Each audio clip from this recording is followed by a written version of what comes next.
Hello children, welcome to SI education. आज हम कर रहे हैं chapter manufacturing industries, India people and economy book, grade 12 से। We use various items to satisfy our needs.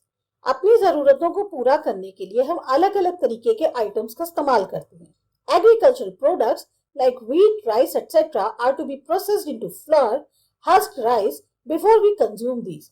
अब जो खेती बाड़ी से उत्पन्न हमारे को प्रोडक्ट्स मिलती हैं, जैसे आपका गेहूं हो गया, चावल हो गया, इसमें हम गेहूं को क्या करते हैं, पहले उसको प्रोसेस करते हैं आटे की फॉर्म में, या धान से जो है चावल अलग करते हैं, उसके बाद ही हम उसको खाने के लिए इस्तेमाल करते हैं। But besides bread and rice we also require clothes, books, fans, cars, medicine etcetera, and these are manufactured in various industry. लेकिन खाली ब्रेड या राइस की ही बात नहीं है, हमें कपड़ों की भी जरूरत होती है, किताबों की है, पंखे हो गए, कार हो गए, दवाइयां हो गई, ये सब अलग अलग इंडस्ट्रीज में मैन्युफैक्चर होती हैं। In modern times industries have become very important part of an economy.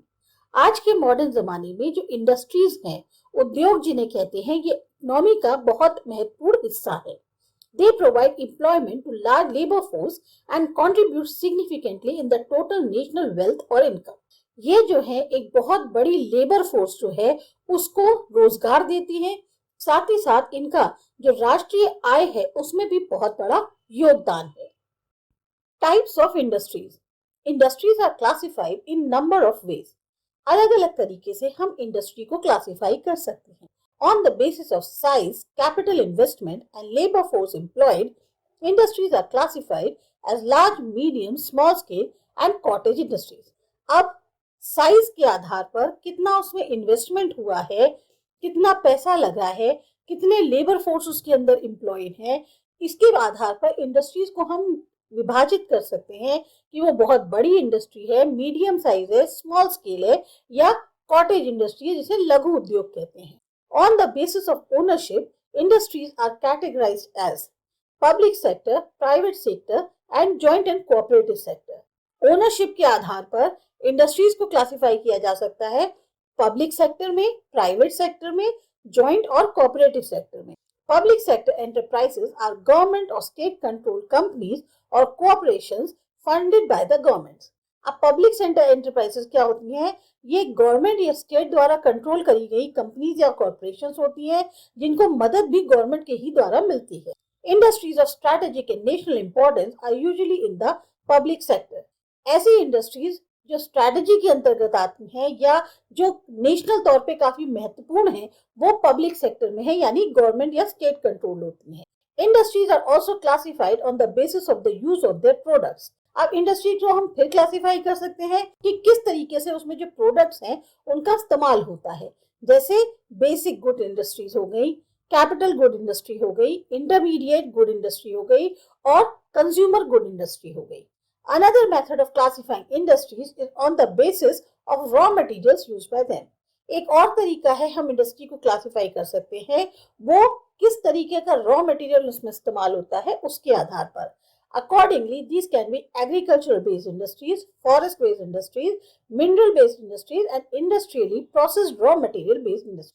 तो अगर रॉ मटेरियल देखा जाए तो बहुत सी इंडस्ट्रीज ऐसी होती हैं जो ऐसे प्रोडक्ट्स को मैन्युफैक्चर करती हैं जो एग्रीकल्चर बेस्ड रॉ मटेरियल है। ऐसे ही फॉरेस्ट बेस्ड हो गया, मिनरल बेस्ड हो गया, और इंडस्ट्री में जो प्रोसेस किया जाता है रॉ मटेरियल उस पर बेस्ड जो है जो इंडस्ट्रीज होती हैं उसके अकॉर्डिंग इनको क्लासिफाई किया गया है। Another common classification of industries is based on the nature of the manufactured products. अब एक और क्लासिफिकेशन जो इंडस्ट्रीज का है वो किस तरीके के मैन्युफैक्चर्ड प्रोडक्ट्स निकल कर आते हैं उसके उस आधार पर उसको क्लासिफाई किया जाता है। 8 classes of industries thus identified are. अब इस तरीके से देखा जाए तो लगभग 8 क्लासेस हैं इंडस्ट्रीज। मेटलर्जिकल इंडस्ट्रीज हैं, मैकेनिकल इंजीनियरिंग इंडस्ट्रीज हो गई, केमिकल एंड अलाइड इंडस्ट्रीज हैं, टेक्सटाइल इंडस्ट्रीज हो गई, food processing industries, electricity generation, electronics और communication industries. Sometimes you also read about footloose industries. आपने फुटलूज इंडस्ट्रीज के बारे में भी पढ़ा होगा। What are these? अब ये क्या होती हैं? Have they any relationship with the raw material location और नॉट? इनका कोई एक रिलेशनशिप होता है कि जहां पर ये है वहां आसपास रॉ मटेरियल भी अवेलेबल है या नहीं? इसके बारे में हम आगे पढ़ते हैं। Location of industries. Can you guess the reasons for the location of iron and steel industry in eastern and southern India? आप इस कारण को सोचो कि क्यों जो आयरन और स्टील इंडस्ट्री है वो ईस्टर्न और सदर्न इंडिया में ही मौजूद है. Why there is no iron and steel industry in UP, Haryana, Punjab, Rajasthan and Gujarat? कोई भी आयरन और steel industry UP, Haryana, Punjab, Rajasthan या गुजरात में नहीं है. Location of industries is influenced by several factors like access of raw materials, power, market, capital, transport and labor, etc. जो industries जहां पर स्टैब्लिश करी जाती हैं वो मेनली किस चीज से प्रभावित होती हैं, उसके लिए कई सारे फैक्टर्स होते हैं, तभी उस लोकेशन पर फैक्ट्री लगाई जाती है. पहला, रॉ मटेरियल तक आपकी पहुंच कितनी है, पावर वहां पे सही आती है नहीं आती, मार्केट कैसा है, कितना पैसा लगेगा उसमें, ट्रांसपोर्ट और लेबर कितनी होगी, इन सब फैक्टर्स को देख के ही इंडस्ट्री को लगाया जाता है. Relative significance of these factors varies with time and place. अब ये जो इंपॉर्टेंस है इन फैक्टर्स की, ये समय और जो जगह है उसके हिसाब से चेंज हो जाती है. There is a strong relationship between raw material and type of industry. पर जो रॉ मटेरियल है और किस तरीके की इंडस्ट्री है इसके बीच में एक स्ट्रॉन्ग रिलेशनशिप होता है. It is economical to locate the manufacturing industries at a place where the cost of production and delivery cost of manufactured goods to the consumers are the least. सबसे ज्यादा आर्थिक तौर पर फायदा तब होता है जब जो मैन्युफैक्चरिंग इंडस्ट्री है वो उस जगह हो जहां कॉस्ट ऑफ प्रोडक्शन और जो डिलीवरी कॉस्ट है इन मैन्युफैक्चर्ड गुड्स की कंज्यूमर तक वो बहुत कम पड़ रही हो. Transport costs to a great extent depend on the nature of raw material and manufactured products. अब जो ट्रांसपोर्ट की कॉस्ट है वो किस पर डिपेंड करती है कि किस तरीके का रॉ मटेरियल यहाँ इस्तेमाल होता है या जो मैन्युफैक्चर होने के बाद प्रोडक्ट निकल के आती है वो कैसी है. A brief description of factors influencing the location of industries are given below. अब आपको यहाँ पर डिस्क्रिप्शन दिया गया है उन फैक्टर्स का कि जो लोकेशन है इंडस्ट्रीज की उसको प्रभावित करते हैं. सबसे पहले है raw material. Industries using weight lossing raw materials are located in the regions where raw materials are located. Industries जो कि weight lossing raw materials का इस्तेमाल करती हैं वो उन इलाकों में जो है ज्यादातर लोकेटेड होती हैं जहां पर raw materials अवेलेबल हैं. Why are the sugar mills in India located in the sugar growing areas? अब शुगर मिल्स जो हैं वो इंडिया में उस जगह क्यों हैं जहां पर गन्ने की खेती होती है. Similarly, the location of pulp industry, copper smelting and pig iron industries are located near their raw materials. इसी तरीके से जो पल्प इंडस्ट्री है, कॉपर की स्मेल्टिंग है या जो पिग आयरन इंडस्ट्री है ये वहां लोकेटेड है जहां पर उनका रॉ मटेरियल आसानी से अवेलेबल है. In iron and steel industries, iron ore and coal both are weight lossing raw materials. Therefore, an optimum location for iron and steel industries should be near the raw material sources. अब iron और steel industries में क्या होता है, चाहे iron ore हो या कोल हो, दोनों ही वेट लॉसिंग रॉ मटेरियल्स हैं. ऐसे में जो परफेक्ट लोकेशन आयरन और स्टील इंडस्ट्री की है वो है कि रॉ मटेरियल सोर्सेज के पास हो. That is why most of the iron and steel industries are located either near coal fields और near sources of iron ore. इसीलिए ज्यादातर जो आयरन और स्टील इंडस्ट्रीज हैं वो या तो कोल फील्ड्स के पास है यानी बोकारो, दुर्गापुर वहां पर है, या फिर उन जगह जहां आयरन ओर के सोर्सेज अवेलेबल हैं यानी भद्रावती हो गया, भिलाई हो गया, रोडकेला हो गया.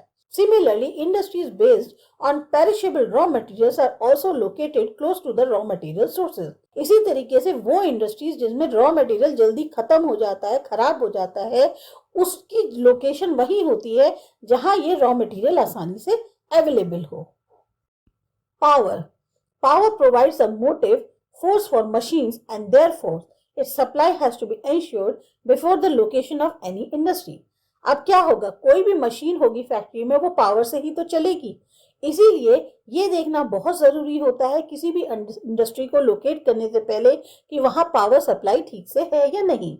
However, certain industries like aluminum and synthetic nitrogen manufacturing industries tend to be located near sources of power because they are power intensive and require huge quantum of electricity. इसी तरह से कुछ इंडस्ट्रीज हैं जैसे एल्यूमिनियम या synthetic nitrogen की जो manufacturing वाली इंडस्ट्रीज हैं ये ज्यादातर वहां होती है जहां सोर्सेज होते हैं पावर के, क्योंकि इनमें पावर की बहुत ज्यादा जरूरत पड़ती है और ये सिर्फ और सिर्फ पावर की मदद से ही चलती हैं. Market provides the outlets for the manufactured products. अब मार्केट यानी बाजार क्या करता है, जो भी प्रोडक्ट्स मैन्युफैक्चर होते हैं, बनते हैं, अब उनको कहीं बाहर भी तो ले जाना है, बेचना भी तो है। Heavy machine tools, heavy chemicals are located near the high demand areas as these are market oriented। जो हेवी मशीन या मशीन टूल्स या हेवी केमिकल्स हैं वो उस जगह अवेलेबल होते हैं, लोकेटेड होते हैं जहां बहुत ज्यादा उनकी डिमांड होती है, क्योंकि ये जो है मार्केट ओरिएंटेड है।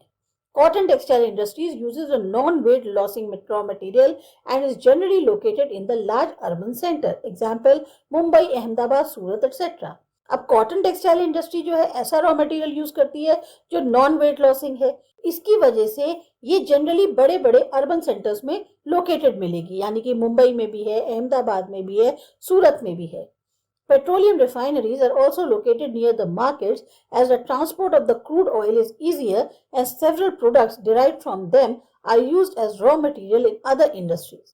इसी तरीके से जो पेट्रोलियम रिफाइनरीज होती हैं वो ज्यादातर मार्केट्स के पास होती हैं, क्योंकि जो ट्रांसपोर्टेशन है क्रूड ऑयल का वो आसान हो जाता है। साथ ही साथ बहुत सारी प्रोडक्ट्स जो उनसे मिलती हैं वो रॉ मटेरियल के तौर पे काम करती हैं और इंडस्ट्रीज के लिए। Koyali, Mathura and Barauni refineries are typical examples. तो इसके जो एग्जांपल्स में है वो कोयाली, मथुरा और बरौनी है।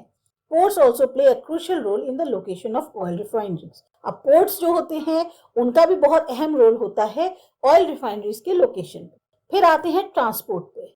Have you ever tried to find out the reasons for the concentration of industries in Mumbai, Chennai, Delhi and in all around Kolkata? कभी आपने इन कारणों को जानने की कोशिश करी है कि इतनी सारी इंडस्ट्रीज जो हैं मुंबई, चेन्नई, दिल्ली या कलकत्ता के आसपास क्यों हैं? It was due to the fact that they are initially become the nodal point having transport links।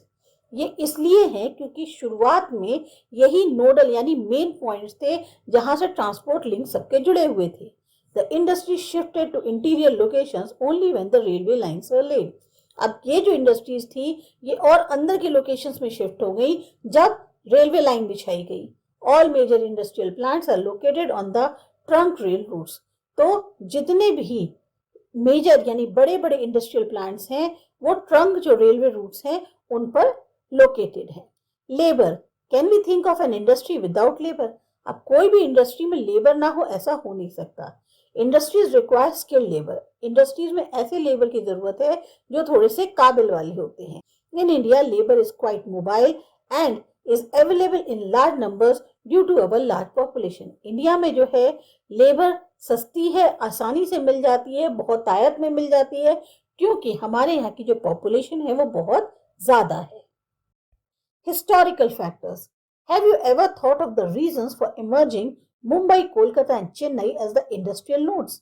अब आपने अगेन फिर इन कारणों के बारे में सोचा कि मुंबई, कोलकाता और चेन्नई ही क्यों इंडस्ट्रियल नोड्स बने? These locations were greatly influenced by our colonial past। ये जो लोकेशंस हैं सबसे ज्यादा प्रभावित किससे हैं? जो हमारा कॉलोनियल इतिहास रहा है उससे। During the initial phase of colonization, manufacturing activities received new impetus provided by the European traders। जिस समय शुरुआत का दौर था कोलोनाइजेशन का, तो जो भी मैन्युफैक्चरिंग की एक्टिविटीज होती थी उनको एक नई जो ऊर्जा मिली वो किससे मिली? यूनियन ट्रेडर, जो यूरोपियन ट्रेडर्स आए उनसे। Places like Murshidabad, Dhaka, Bhadohi, Surat, Vadodara, Kozhikode, Coimbatore, Mysore etcetera emerged as important manufacturing sectors। तो ये सारी जगह जो हैं एक important manufacturing centers के तौर पर उभर के आई। In the subsequent industrial phase of the colonialism, these manufacturing centers experienced rapid growth due to competition from the goods manufactured in Britain and the discriminatory policies of the colonial power। अब जो industrial phase था colonialism का उस time पे, उसमें ये जो manufacturing sectors थे इनको एक तेजी से ग्रोथ इस वजह से और हुई क्योंकि उस टाइम पे कंपटीशन बहुत ज्यादा था। एक तो ब्रिटेन में जो गुड्स मैन्युफैक्चर हो रहे थे उनके कारण, साथ ही साथ जो भेदभाव वाली नीति अपनाई जा रही थी कॉलोनियल पावर के द्वारा। In the last phase of the colonialism the British promoted few industries in selected areas. जब आखिरी दौर चल रहा था कॉलोनियलिज्म का, तो ऐसे में ब्रिटिशर्स ने जो है कुछ इंडस्ट्रीज को प्रमोट किया जो खास इलाकों में थी। This led to larger special coverage by different types of industries in the country। और इसी के कारण बहुत बड़ा एरिया जो है वो कवर करा गया जो अलग अलग तरह की इंडस्ट्रीज है कंट्री के अंदर उनके द्वारा। Industrial policy. India being a democratic country aims at bringing about economic growth with balanced regional development.